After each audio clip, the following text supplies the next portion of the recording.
How do we prioritize which interoperability project to tackle first when everything seems equally urgent?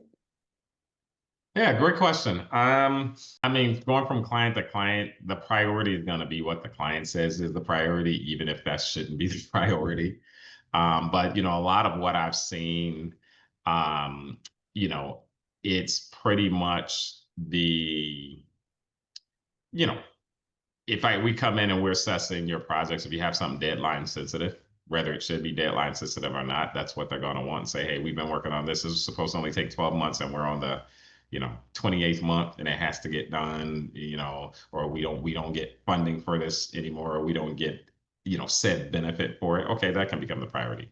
In my opinion, the priority should always be what's gonna give you the highest, again, patient care outcomes, patient safety outcomes. So it's the patient first. So whatever is the most critical that can prevent, a patient adverse event, a patient, safety risk,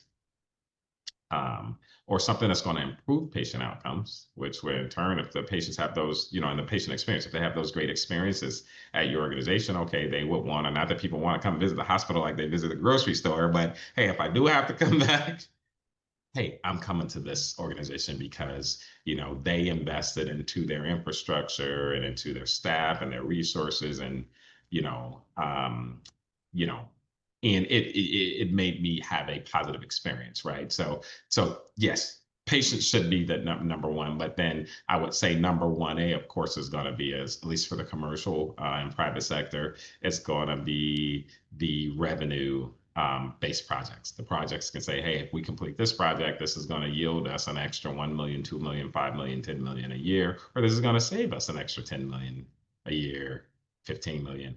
Okay, because then with more revenue, you can do more things with that again ultimately wind up benefiting the patient because you can invest that back into your infrastructure and make the patient experience better.